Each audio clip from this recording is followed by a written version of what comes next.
We have got 6 months worth of Onna and her passion of her life, the Black Heritage collection that she has. We are so honored, that's no pun, we are so honored to have her and her family here.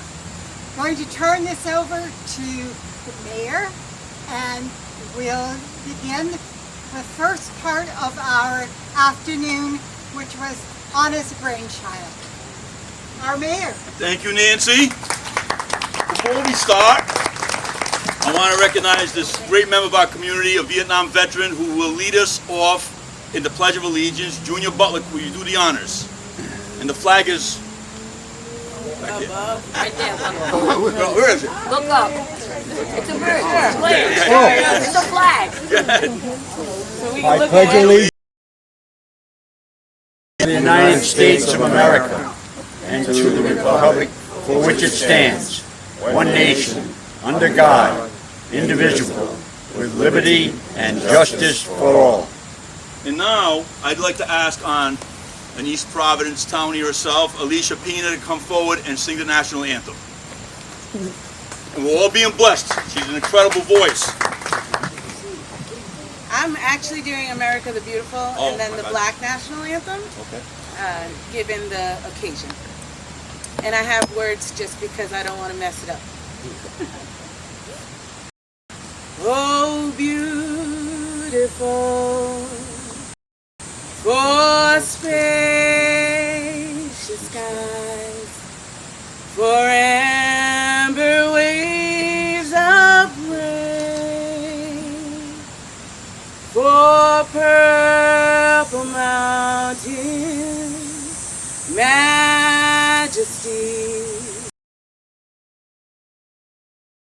Fluid plain, America,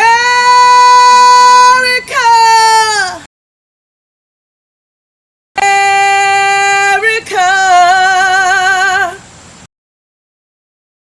and His grace on thee, and crown thy good with brotherhood, from sea to shining sea.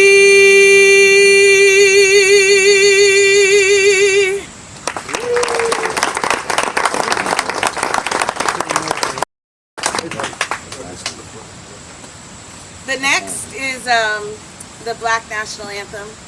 Auntie Anna and I thought this would be fitting, so I hope you enjoy. And please sing along if you know the words. Lift every voice and sing till earth and heaven ring, ring with the harmony.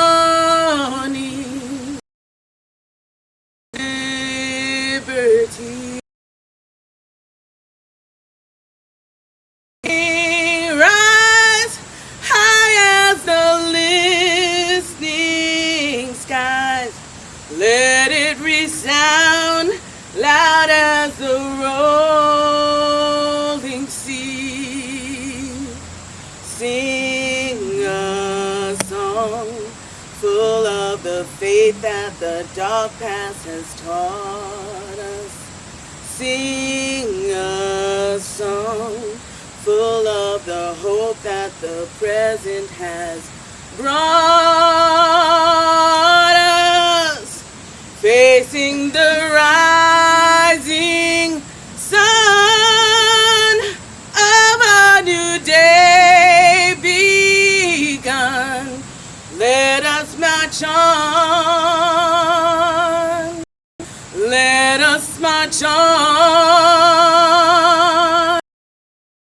Let's march on. He is one.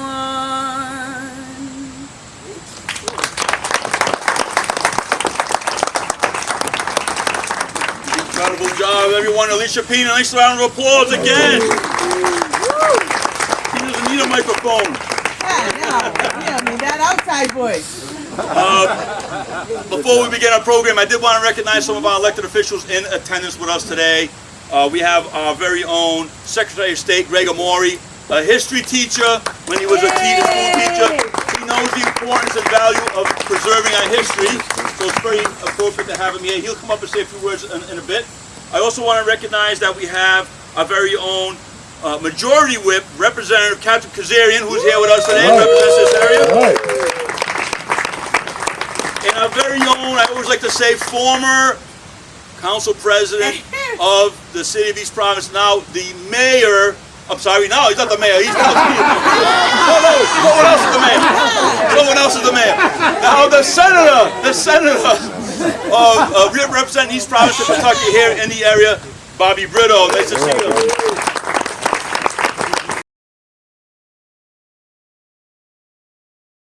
Led by Jeff and Cheryl Faria and of course Nancy. Their mission is to preserve our history and our culture. And what today's event is about exactly that. We have a private individual who started a collection that spans many decades. Her collection centers around Black history. And when I was first introduced to it through her rolling museum, her incredible rolling museum, I was fascinated by the artifacts that she managed to collect. So as time went on, I was invited to her home, thank you. And her home is a museum. But we realized that Anna's doing this all by herself as a private citizen. And so when the Historical Society offered to have her have a display here, I was so pleased. I was tickled pink. But the conversation's already started about finding a permanent home for this collection. Amen. And we're working with our council, hopefully to get the funding, to put together a location where we can have climate-controlled protection of this very important collection. So we're working on that. But, I mean, all of you know Onna, but I will say that she's been an impactful person in this community. There are people that throughout their lives have an impact and impact other people's lives. Onna is one of those people. I want to ask Onna to come up and introduce her as she leads off the program. Come on up, Onna.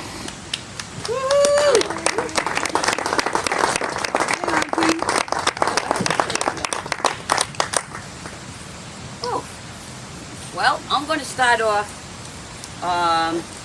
acknowledging Armistice Day and Victory Day. A large part of this program is to honor, acknowledge, and pay tribute to veterans. And having said that, I would like the veterans who are here present and are able to please stand.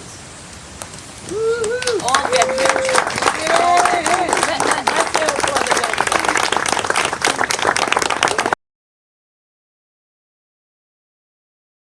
Also, the 14th, August 14th, we have Victory Day. And as most of you probably know, Rhode Island is the only state that still celebrates Victory Day. And it's Victory Day, also known as Veterans Day. So we're keeping Victory Day in mind also. I wanted to start off, after telling you that little bit, I wanted to acknowledge some of our veterans who are here today. And we have a couple that were not able to make it. But when you have veterans from World War II and they're 99 and 100, we understand. Every day is a blessing. Yeah. And when they're in our presence, it's an even greater blessing. That's true. I first was going to acknowledge Mr. Avelino Chappie Rose. Amen. He's not here at the moment, but that doesn't mean his presence isn't with us. Yeah. So let's hear it for Chappie Rose. Just this past March, we had a wonderful celebration for him as he turned 100 years old. Yeah. And Chappie he's noted for many qualities, but number one, he went into the military at age 17 because his father, which was my grandfather, had passed away, and he needed to help his mother raised a family. He went in the military at age 17, and he served in the segregated military. They were not even allowed to carry guns, the unit that he was in, but they were building the path for the Burma Wall. And they were very dedicated. It didn't matter what assignment they were given, they did it with honor. So let's hear it for Chappie Road and his unit for doing what they were asked to do in spite of being in the colored units. Another veteran that I'm really happy to talk about, and I only met him recently. I had never met a Tuskegee Airman. In the last few months, I met Mr. Howard Carter 4 times.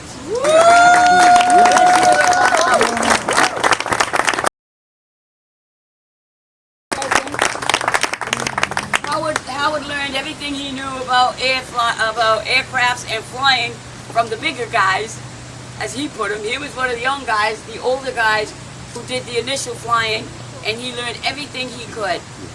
Howard flew, and he flew as a Tuskegee Airman. When he retired, he wanted to continue flying aircraft. But because it was the late 50s and discrimination was difficult, he was not allowed to get a position on any of the airlines. That didn't stop him. He just created a new life. So Howard decided that he was going to make red-tail airplanes. And I say red-tail because he was attached to the Tuskegee Airmen's unit. They were the brown bombers, the red tails.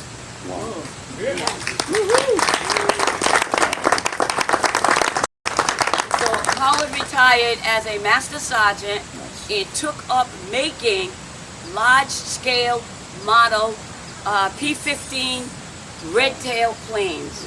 And guess what? It's your lucky day. Howard has one here. Hey! And rightly so, it's in the Learning Center, so you're all going to get to learn about red tails.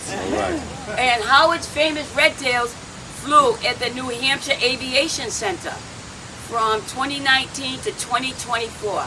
So we're really getting a treat when we get back there and see the aircraft. Howard, is there anything you would like to say that I didn't steal from you?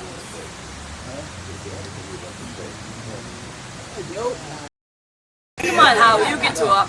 Howard was working in the film industry while they were making the movies of Red Tail. So I know you have something to say. Just that I'm glad to be here, yes sir, and I'm glad that I found a home for one of my airplanes. Amen. Actually, what you see down there, I have 3 more of them. Looking for home. Okay. Okay. I'm looking for home. So I want to hear this in public. Are you saying that aircraft that is handmade by you, Tuskegee Airman Howard Carter, is coming here? It's here. It's going to get a home here. It's going to stay here in East Providence. It's here to stay. That's what's All right. significant pieces to my collection. And I thank you, Howard. I thank you for your service, but I also thank you for that major donation. Absolutely. Okay, next I would like to pay tribute and honor Clarence Butler Jr. Clarence is a local East Providence former soldier, served in Vietnam. We're very proud to have him here. He's a townie. He's in the Hall of Fame. Right. He played Major League Baseball. Wow. And the Red Sox also honored him on what they call, let's see, what was that called? Hats Off to Heroes Day, Amen. 2015 at Fenway Park. Amen. All right. I was going to go and see him, but I had my Yankee gear on and they wouldn't let me in. Oh, Auntie. Strong. I was Wrong with you in team. spirit. Wrong team, Auntie. Does he want to say anything, Mom? Would you like to say something? I think you should. Are you coming after me? Coming up. I took the hat off. Thank you, everybody, for being here today. This is a lot of work, a lot of passion, a lot of care for someone who cares about all of us here in the city. As I have done all my life in this city as chairman of the Heritage Committee and other things that I do, it's only because we love this city and we love people. And as a veteran, I am proud to be a veteran. I went to Vietnam, I got hit over there twice, Purple Heart, Bronze Star, all of those things. Those things are of value to me for what I did for this country. And as we go forward here, I'm hoping this country gets better and better and better instead of going the other way. Yeah. Amen.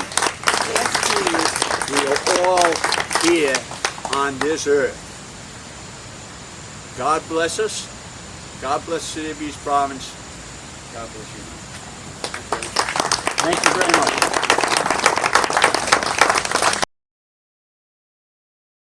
I would also like to mention Miss Benny Fleming. Benny Fleming wasn't able to make it here today, but she's with us in spirit. More than we know. Benny Fleming is an indigenous woman, so her roots go way deep into our country, probably into this community. Yeah. So we thank Benny. Benny served in World War II as a nurse. Wow. She was. And when she retired, she came back to Rhode Island, and Benny was the first African-American native woman to be hired as a nurse instructor at Rhode Island College. Wow. Wow. That's very outstanding. Benny did such a good job. She received an honorary doctorate from Rhode Island College. And that's not easy to do. Nope. Before I bring up our Vietnam vet, I want to make known another young man, a very young East Providence Central Park kid. I wanted to mention Frank Penna III, as we call him Frankie. Frankie Penna grew up on Blanding Avenue. He attended public schools in East Providence, and he went on into the military. Frank did such a great job. He received so many military awards. He received the Overseas Ribbon, Germany, Hawaii twice, Iraq once, Afghanistan, the U.S. Army Service Medal, the Humanitarian Service Award, Global War on Terror Expeditionary Medal, National Defense Service Medal with the Gold Star. He served during the Cold War and the Cold War on Terror. Army Achievements Award 3 times, the Army Commendation, Meritorious Service Award, the Defense Meritorious Service Award, Medal Bronze Star, Legion of Iraq and Legion of Merit, Army Distinguished Service Medal. This young man was a park kid at Central Park. He is now Colonel Frank Penna III. Yes, and we need to be very proud of him. He couldn't make it because he's in California. So we really had to honor Frankie Penna. He is, well, a colonel, what is that also called? Full bird colonel. Yeah, he was 2 steps away from a general. This little kid from Blanding Avenue in East Providence. Where's Bobby Good? We like to mention Bobby Good. Where are you? There you are. Oh, Bobby, we have the veterans up front. There's a blue empty chair here. Bring your blue shirt and your blue pants to the blue chair. That's right. We have another veteran in the room. And we're proud of our veterans. Would you like to say something? Thank you to all the veterans. And when you remember the veterans, remember the Army, Navy, Air Force, Marine, Space Force, and the Coast Guard. All right? Amen. So we want to involve everybody.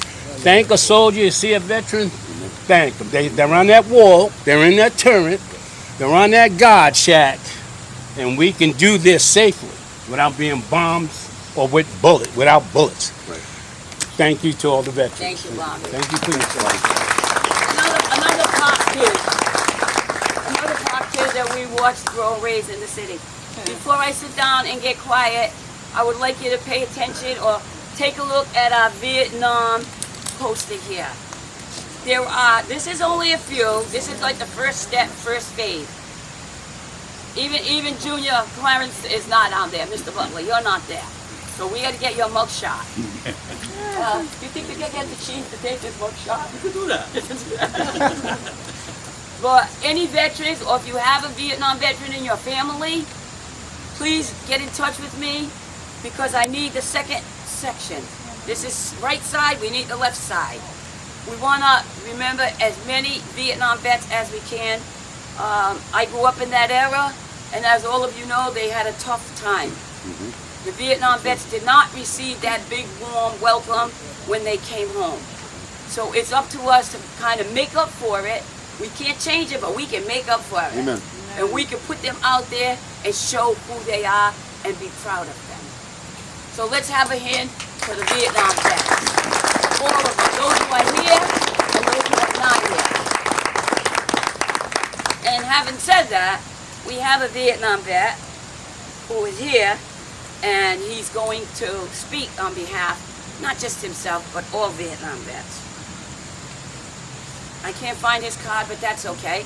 I'm going to introduce you to Henry J. Moniz. All right. Woo-hoo! That's a name you might recognize. Real quick, All right. so everyone's aware. Henry J. Moniz, 63, graduate from the East Providence High School. Yeah, of course. Right, all right. Enlisted in the United States Marines, serving in Vietnam. He was a combat veteran, specialized in military occupation, motor transport for 4 years. Returned to Rhode Island, he realized a childhood dream and became a Rhode Island State Trooper in 1969. That's a long time. I was born in 1969. 1969. He was the state's first African-American state trooper. Henry excelled in law enforcement with 35 years of public service working in the state and federal levels. His duties also saw him provide for protective services for United States presidents, vice presidents, and numerous other dignitaries. His training included Rhode Island Police Academy, Federal Basic Agents Training in Washington, D.C., Federal Law Enforcement Training Academy in Georgia. Henry was the federal agent with ATF for several government cases, including some important United States Supreme Court rulings in which he is quoted by the court. Welcome. Thank you. Good. All right. He's just a wonderful attorney, and he is also a Hall of Famer. Hey. East Providence knows how to pick him. Yeah. Okay, I'm going to get out of your way. Thank you all. It's a pleasure to be here. I'm not a public speaker, so bear with me. Good afternoon. My name is Henry J. Moniz, Jr., and I am here to speak to you about black history in wartime, in particular Vietnam. Allow me to clarify the difference between war and conflict. War is a declaration authorized by Congress, such as World War I, World War II. A conflict, such as the Korean War and those combat actions thereafter, is when the U.S. troops are sent by the President to engage in hostile situations resulting in casualties of military combat personnel. In my opinion, war is war. It's not a conflict. Amen. Dead is dead. Wounds are wounds. That's not a conflict. A little background. African Americans have fought in every conflict in American history. In 1770, Crispus Attuck, a black man, became the first casualty in the American Revolution when he was shot and killed in what became known as the Boston Massacre. 10 of the first 12 U.S. presidents owned slaves.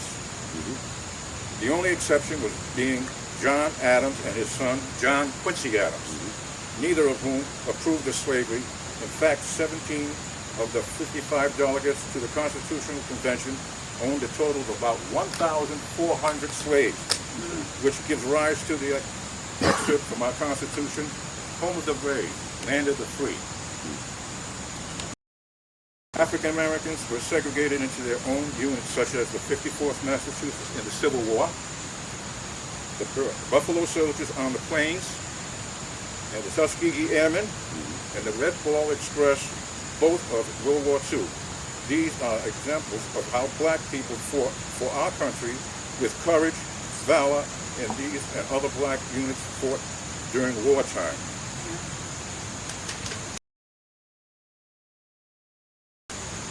The Vietnam War was fought in Vietnam, Laos, Cambodia from November 1st, 1955 to the fall of Saigon on April 30th, 1975.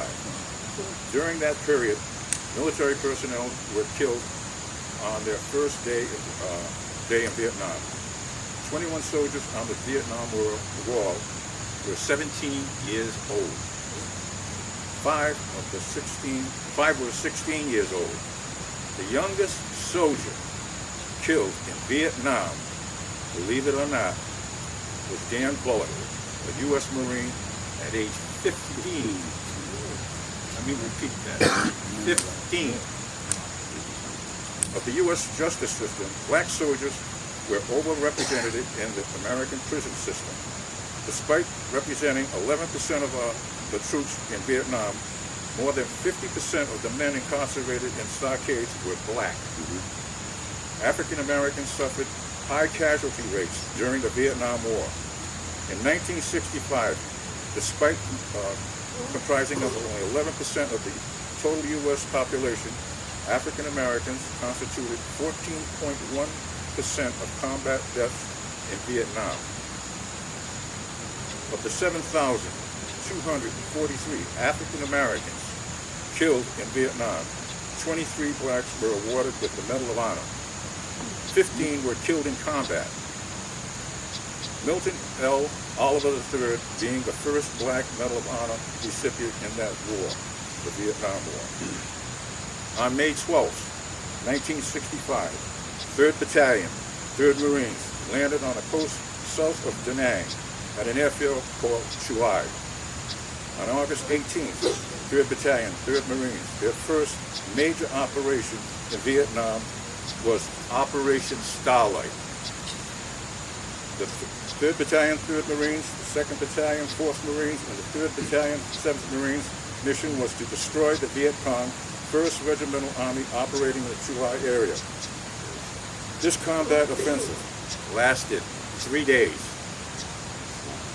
3 days of hell. You know what I'm talking about? No.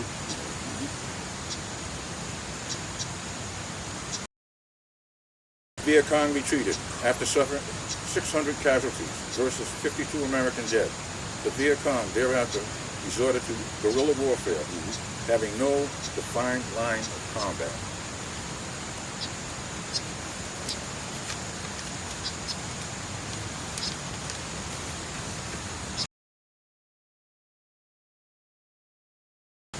Vietnam were twice as likely as white veterans to experience post-traumatic stress disorder, PTSD, at a prevalence of 40%.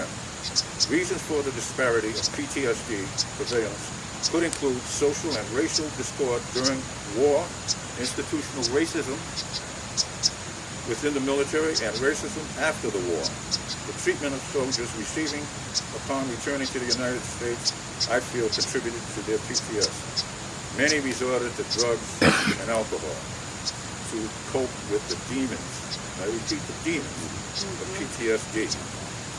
Although these no official records documenting the number of African American women during the Vietnam War, there are 27,000 black Vietnam veterans in America, comprising 20% of all the women who served in Vietnam, according to the 1990 U.S. Census data. 8 American service women were killed. 7 were in the Army, and 1 was in the Air Force during the Vietnam War. Upon returning to the U.S., veterans were treated with disdain for doing their sworn duty to protect our country against all enemies, both foreign and domestic. Surprisingly, VFW initiated refused membership to Vietnam War veterans. This refusal compounded the exclusion of their service and sacrifice to our country. It becomes a wall. Each brick of exclusion builds a wall of rejection, adding to PTSD among black veterans. Conclusion. Racism against blacks has been a cancer in the United States since its inception of our country. It is more pronounced this day. Look at U.S. history as it relates to slavery. Wilbur Little was a black American combat veteran of World War I. He was lynched in April 1919 in his hometown of Blakely, Georgia. Why? Because he refused to remove his military uniform to a crowd of racists.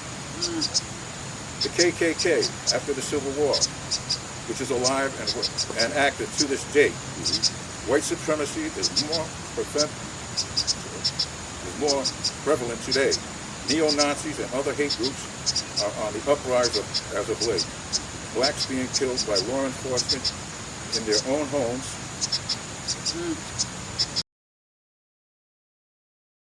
Questionable legal justification. You don't kick somebody's door and shoot them, especially when they call you. Or citizens. These are a few examples. Even though I personally had to put up with prejudice in my life, I'm extremely proud of the service to my country, both military and in the civilian capacity. On that note, I hope my dissertation as a black American veteran serving our country gives you pause, in particular relating to the Vietnam War and all veterans who served in all the wars involving our country's freedom. Thank you for your time and attention.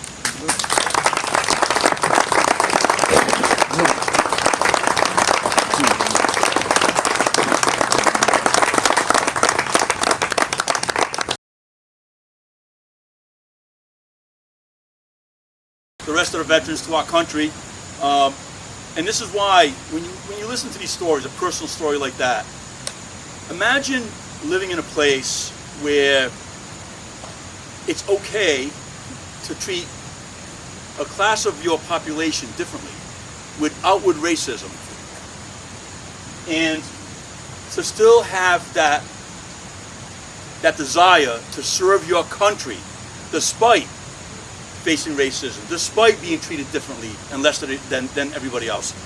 You deserve not only a round of applause for the service to our country that you served in Vietnam as a state trooper, but also for the disservice of the rest of the people in this country that you had to deal with and survive and get beyond. So you deserve a round of applause.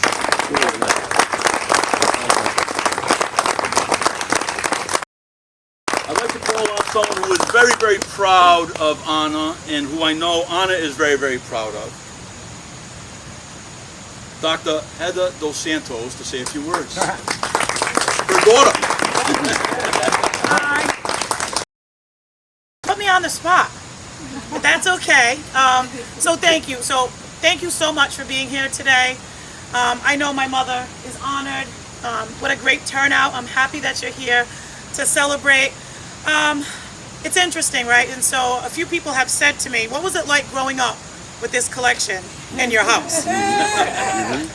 Okay. So, you know, as a child, I remember starting to figure out that my mom had something really different going on in the house, right? So it started with a couple of pieces, and it became many pieces. And I do remember going through a stage of actually being embarrassed of her collection. I remember saying, okay, so how do I have people come over and skip the living room? Skip the dining room? There's a lot of explaining to do with these pieces, right? And so as I grew older, I began to understand that really my embarrassment was something that I had to get over, because it really was about education. The pieces that Mom had in her house were things to be proud of. They each had their own story. She's very creative, so they had names. That was embarrassing too. You know, so she'd say, Heather, go outside. Can you move Maurice, for example? And friends would say, Maurice, I don't get it. Who's that? She also, you know, did some other interesting things, like tricked me into thinking she was adopting someone. We were going to have this child, this girl who was coming, and really the box came and we opened it, and it was this beautiful Ruby Bridges doll who she had decided, you know, this was a child. She was going to be a part of our family, and I made myself sick every day thinking another little girl was coming to take my place. and all of a sudden it was a doll, right? And this package came to the house, and she was so excited about this piece. But what's so amazing about my mother is the years that followed when she was actually able to meet Ruby Bridges. in person, not the doll, and stand with her and talk to her, share her, her collection, her piece. And, this is the beauty of her. Mom has really gotten to levels that I never thought she would, but I should have known better. She has no ceiling, as I like to tell her. Whether it was meeting Michelle Obama, sharing her collection, going on a 7-state, 7-city tour to take her museum all the way to DC, having her museum go to just the heights that I would never imagine possible, and really never giving up. My mom started this from her goal to have a black doll when she was younger, as she will tell me. And my Uncle Sonny, who was also a veteran, got her that doll. And that was really the start of Mom and this collection. Her desire and her passion in wanting to have a black doll as a young child. And again, I just can't express in words how proud I am. How proud I am of my mother, how proud I am of her collection. And I'm also excited, and I hope that I've passed on to my own children the pride that they should take in this collection. And I've myself got to a place in high school where I could talk about these pieces and say, it's okay to talk about this and have those conversations. And I think perhaps what underscores Mom's goal in this collection is together we can face race. This, while her collection celebrates the passion, the triumphs of Black history, culture, and art, what's beautiful about this collection is Mom's mantra, which is together we can face race, because this is about all of us. And this is about all people. And this is about understanding American history as part of understanding Black history and culture and art, and doing that together. And so, again, Mom, I'm so incredibly proud of you, and you know that. And I thank you, our mayor, because he's consistently taken the time to get to know Mom's collection, visits at the house, visits at her holiday open houses, as I know many of you have. And it's such a wonderful thing that she's done for the community and continues to do. She's a teacher. I'm the real teacher, but she's a teacher. She doesn't give herself credit for that, right? And she is a teacher of this art and of this culture. And I thank you all for being here. I thank the Preservation Society. I thank Hunts Mill. I thank you very much, and your wife, for the effort that you've put in. In the last 6 months, the collaboration that I've seen has been so amazing and so wonderful and rewarding here. I appreciate you. Thank you for welcoming my mother. Thank you for welcoming this collection. And thank you for recognizing her contributions.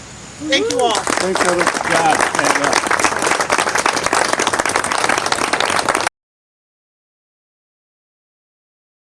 As an East Providence resident and the mayor of this great city, it makes me proud when I see our residents excel and keep reaching to more.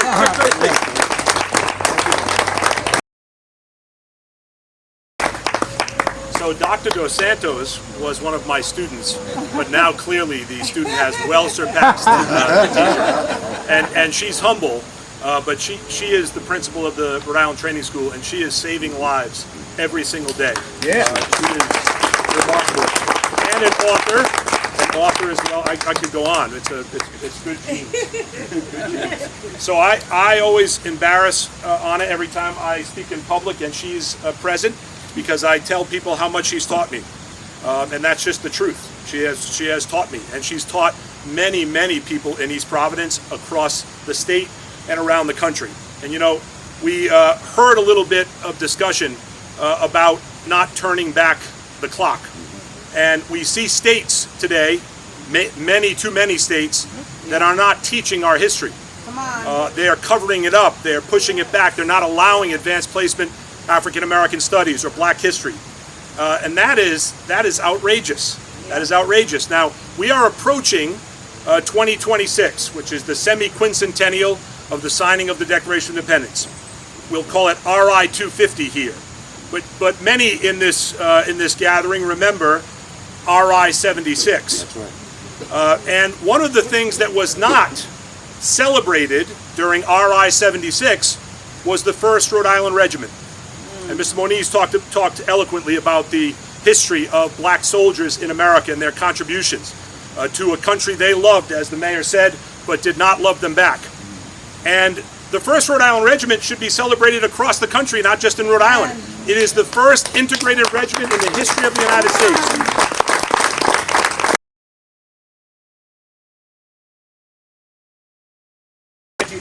But Onna was talking about the 1st Rhode Island Regiment in 1776.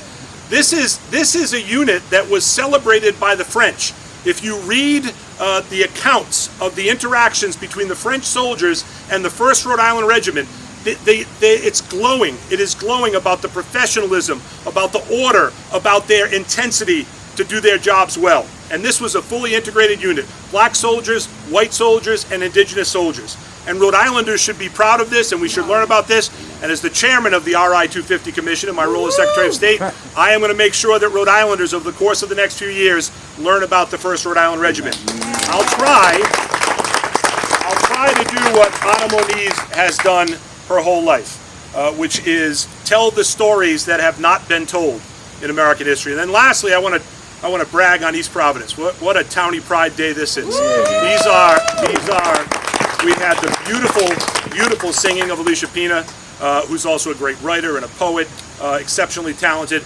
We have these incredible veterans. I'm honored to be in your presence. I'm honored to enter the East Providence Hall of Fame with my friend Bobby Good in October.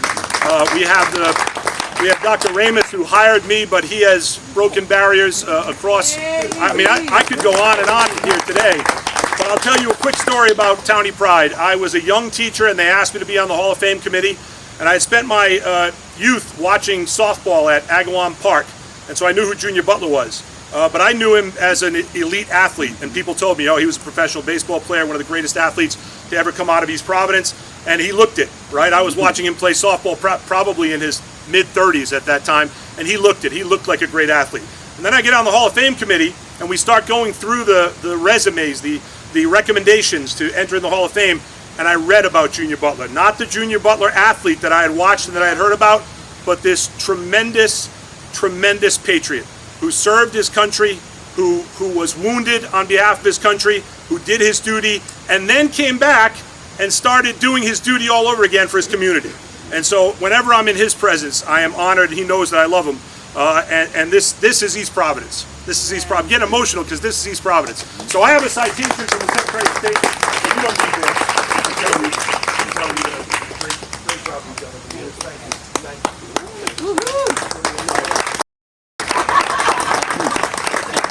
Thank you, Mayor. Thank you, Secretary Amori. The next person I'd like to call up, by the way, I don't know how I missed Dr. Ramus. Did you just show up? Yeah, right? Okay, because I never miss Dr. Ramus at events. You know, Dr. Ramus is another person who had to break barriers. Yeah. You know, recognized as the first Cape Verdean mayor throughout the United States. So very, very proud of my friendship and everything he's accomplished. Nice round of applause for Dr. Ramus. But I'd like to call on another leader, our very own Senator Robert Brittle, to come up and say a few words. Right. I had the honor of working with him in our capacity as mayor and him as council president. And there's no one more caring about his community, wanting to see things happen in the right way than Bob Brito. When when we were working on projects together, it was always a collaboration and always with the thought of getting things done for the community to benefit the entire community. So thank you, Senator. Thank you. Thank you, Mayor. First and foremost, I would just like to say there's only one mayor in this city. That's Mayor Bob De Silva. So please, the great job you've done for the city, to the city, and for everything that we have. We wouldn't have these things if we didn't have a mayor for you. So thank you for bringing it to everyone's attention. I just want to say thank you and congratulations to Onna for all the work that you have done, not only with this collaboration and the exhibits that you portray here, but more importantly, all the other things, for the most part, that goes unnoticed. For example, Family Day, Central Park. For those of you who don't know, I believe that every community should have a family day like Central Park because it brings people together. It brings young people, it brings old people, you see seniors, you see infants, you see people just being brought together in one setting and essentially having a good time. And that's what she does, not only for her community, but for the city of East Providence. And that's what she's always done. It's always tough and hard to follow the steps of Secretary of State because he's got the history of East Providence and he's got the history of just about everything that goes on in the state of Rhode Island. But more importantly, I just want to come in here today and I want to say congratulations. Thank you all for being here. And I have a citation as well. I have a citation from the Senate President, the Majority Leader, or I should say the Leader, Pearson, Majority Leader, who unfortunately Senator Val Lawson could not make it today. I have a citation from her and myself as well. So Onna, congratulations, thank you, and here's a citation from the Senate.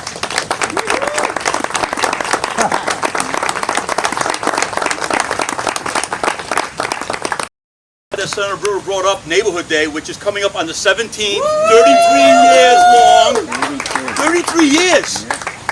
Bringing people together to celebrate community, to celebrate kinship, to celebrate friendship. It's just an incredible event. Once again, it's the Onna Moniz-John Park. Everyone calls it Central Park, but we know who it's named after. So thank you so much. The next person I want to call on is someone who is a leader at the State House, getting things done for East Providence. She's moved up that ladder. One day, I don't know, maybe Speaker of the House. We'll see. Captain Kazarian, come on up.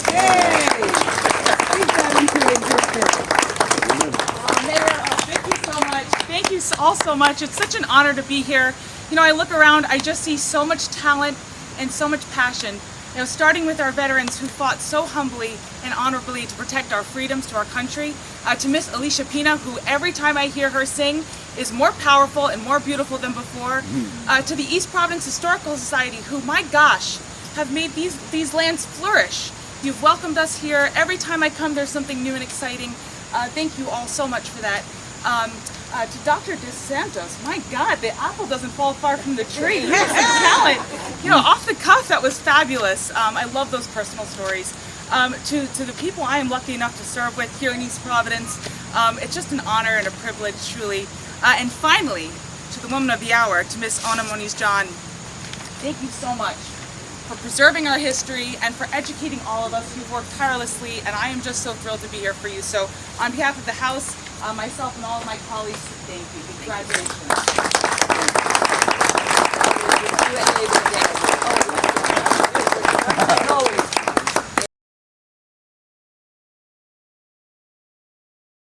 This gentleman to my right and his wife and the rest of the team are responsible for preserving East Providence's history. Jeff Faria, Shell Faria, the rest of the team, they're all wearing the yellow shirts. If it wasn't for them, what you get to enjoy here day in and day out wouldn't exist. These are all volunteers. And by the way, Jeff introduced me to this plant called the pawpaw, who I've now become infatuated with, and I've got 15 of them planted in my backyard. But I want to call on Jeff to say a few words. Count Rumford, come on up.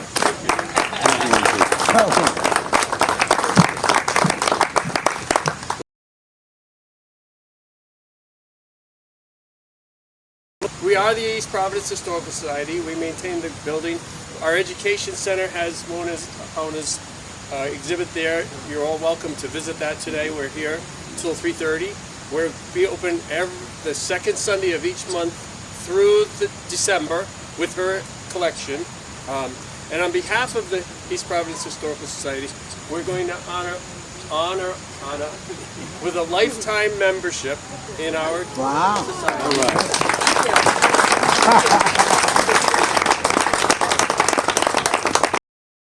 For a lifetime membership, she'll be getting our Gazette, and there's copies of our Gazette on the table as you enter the museum. You're all welcome to join, and we really appreciate having you here. So we also have a hike at 1:30, which is usually Ernie Germani is here from the city, and he leads a hike. So next month, if you'd like to join Ernie on the hike, and we've got refreshments provided by our friend Ricard, and we really thank you for being here. And you've got over an hour to enjoy the grounds, and thanks everyone for being here. Thank you. By the way, I know that Carl mentioned Ernie Germani. Ernie is one of our engineers.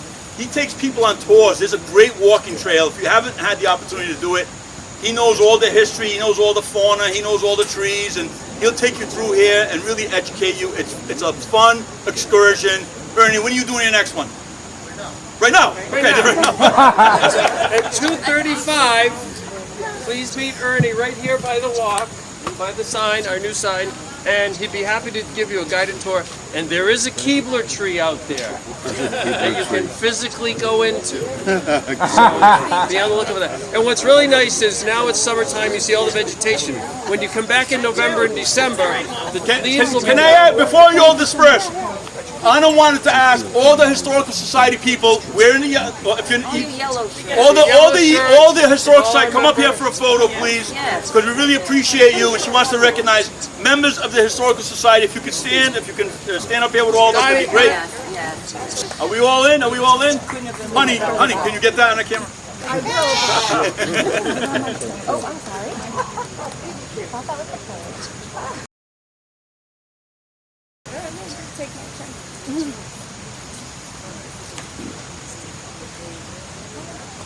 All right, excellent. And before you leave, please be sure you get to see both buildings.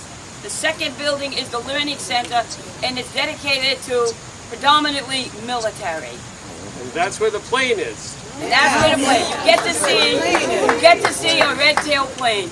And over here, take a look. You get to see a Vietnam vet. You may find someone in your family. And if you have a Vietnam vet or have someone in your family, please get the photos to me because this is only the first tablet. Also by Onna Moniz-John, thank you for your service as a veteran of the African-American airmen pilots of World War II, known as the Red Tails, the first African-American pilots in the armed forces during the latter stages of World War II. We really appreciate it. I just want to give you that as a token of appreciation.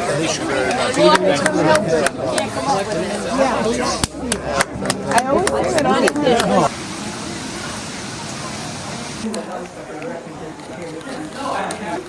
Yeah, they said it's.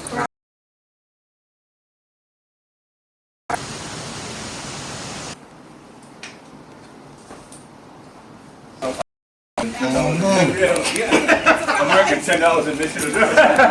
He's got it. He's got it. 1 and 4. But there's 3 more looking for a home.